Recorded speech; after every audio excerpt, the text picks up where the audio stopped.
Hey loves, I did another DIY where I created this note bag. Like it's literally a note bag, and I love how it turned out. And yeah, this is what I'm going to be showing you how to make your own to add into your bag collection. And we're going to start with this fabric that you have. We're going to use glue gun and our glue sticks. In this one, we're not going to stitch, so no stitching is needed. Just having playing around with a fabric and getting the most cutest bag. Yes, so I'm using a tablecloth. As you can see, this is a table runner. It's a tablecloth. It's very big. I love the patterns. And I bought this for something else. However, when I was thinking of a bag, creating a note bag, I wanted to do this. If you have seen, note bags are made mostly from small fabrics and satin mostly, but for me, this one was a perfect one because I wanted to keep all the details and I loved the pattern. So we're going to start by laying it straight, right side up, and then we're going to find the center to create a knot.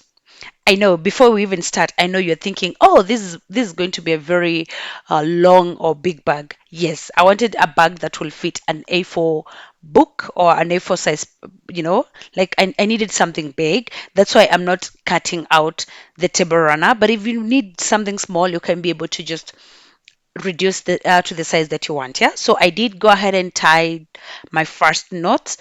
Then I felt like it was kind of small. It felt kidogo. So I went ahead and added a second knot. That is the major thing. That is the key thing about this bag. Just that, just having that note as a statement part of the bag is everything. Yeah. So you need to make sure that you get it right, or you just have it well placed, because also it's going to lay on your shoulder and you don't want it to like mess up your shoulder or ikumiza or anything. Yeah. So yes, I did ahead added that note, and to be honest, this bag will only take you 5 minutes or less. I know, 5 minutes or less. It's the most simplest DIY that you can ever have. Once you've created your note, the other thing is we're going to turn the sides. So we're going to have the right side kissing. So then now we can be able to glue down. So if you have a sewing machine, this is where your sewing machine comes in. If you do hand stitching, this is where your hand stitching skills come in, because now the only thing that is left is stitching, or just placing the two sides together, combining them together to what you want. As I mentioned, I did these measurements because I needed an A4. Two reasons. I needed an A4 size, and also I'm very tall. So I love something that is I didn't want to have something that is small. So yes, I pinned, and also I didn't want to waste any fabric of this because I didn't want it to distort the pattern. You've seen how cute patterns they are, yeah? So I didn't want to distort that. So once you've laid your right side kissing, it's time for you to glue it down. Glue it down. Make sure that you're very generous with the glue gun, with the glue, but very careful with the glue gun. Like it always has hot glue. It's super hot, so you have to be very careful. If you wear gloves when you're working, this is the right time for you to do that, because again, once you've placed down the glue, we're going to like finilia it. So this is just me doing adding the glue on the bottom side. This is the base. As you can see, I I didn't like start from the very kamusho, the edge. I went in where the seam was because sikukata. I didn't like get any waste. Once that was done, I went ahead and did another layer. So I'm doing it in line so that it can stick together, and it can be like, it can be strong. It can create a very strong foundation, just like that. Generosity is everything for that glue. So be very generous, but very careful when you're spreading it out, because it's super hot, so that you don't touch the hottest glue on earth. Yeah. So that's it. Like if you're stitching, you can be able to start here, as you see. You can see me doing. You can be able to do um, small stitches that are very close together so that it can fungi it, or it doesn't run, because again, but it all depends with what fabric you're using. Yeah. So you can be able to do that. If you're doing a lining, you can be able to add a lining. You just repeat the same process with the lining, tie the knots together with the fabric, and then when you turn, You get the gist. Yeah, that is it. So I'm going ahead to do the sides. Now that I'm done with the bottom, I'm doing the sides. Simple, clear, clean, and everything. Like, if you're doing stitches, you can be able to use running stitches to hold it down, to use back stitch. I'll recommend back stitch because with back stitch, it's very firm. When you're using back stitch, they're very, very firm. Yeah.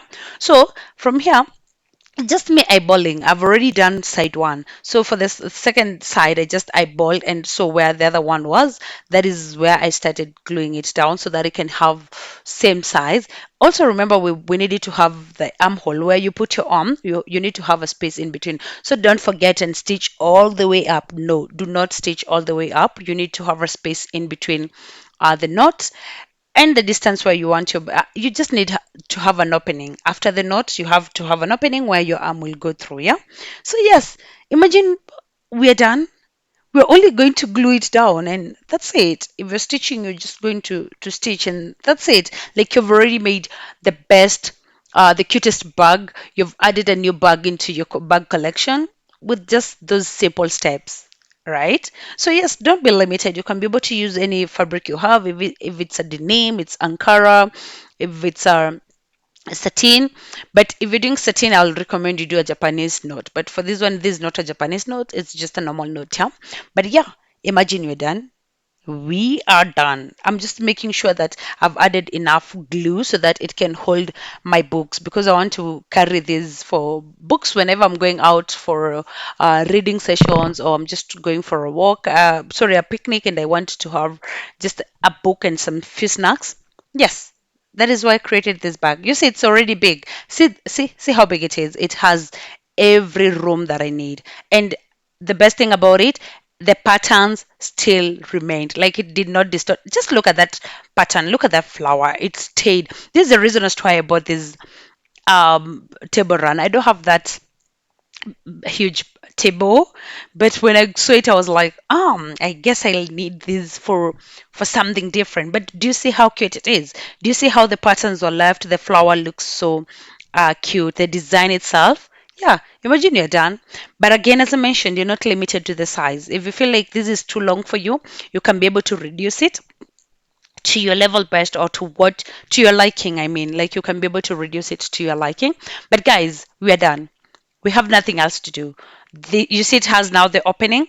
Mine didn't have a lining because the fabric is super, super strong. As a table runner, this fabric is super, super strong. So this is me just trying to adjust, do a few adjustments on that knot so that it can lie flat. But as you can see, it's a size of an A4. Like, my A4 will fit. Do you see that? Yes, we are done. We are done. Like, guys, this is the most simplest DIY I've ever done. You see, you can be able to reduce it to be small, depending on what you want. But as I'm saying, this is the most simplest DIY, the best, cutest, and easiest thing that you can be able to do on the run. Like, let's say if you're on the move, you don't have a bag, you can be able to do this tap, tap, tap, and boom, that's it. So that is just me trying to see how best it's going to look.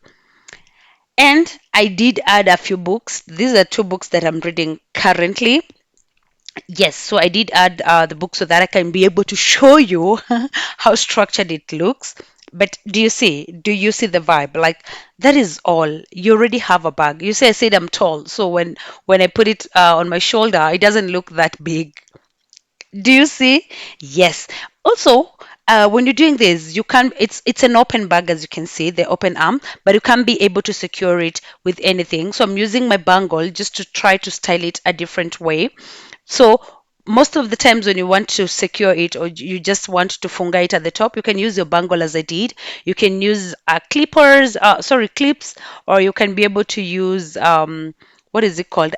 You can be able to add a kamba, just a little kakamba, a string. You can be able to put a string to that. You can funga with a string. You can be able to use bands, or you can be able to use anything that you like. For me, I've used the bangle just to create. You see, when you do that, it creates another pattern. It creates another design to the bag. So it's no longer the straight bag. It creates that triangular shape, and it also locks everything in, so it has secured you things, so it doesn't have any opening. But again, you can be able to carry it the way you want, with an opening or without. That is your decision, but you're not limited to it. So, guys, I truly love how it turned out. If you like this, make sure you give this video a thumbs up, comment, like, and share. Let me know what other things you want us to try. Let me know if you're going to be trying these, or if there's any other DIY that you want me to try for you guys. Let me know on the comment section, guys. I truly love how it turned out, and guess what, this is going to be my go-to day bag. Like, you understand what I'm saying. Till next time, guys. Bye bye. Don't forget to subscribe.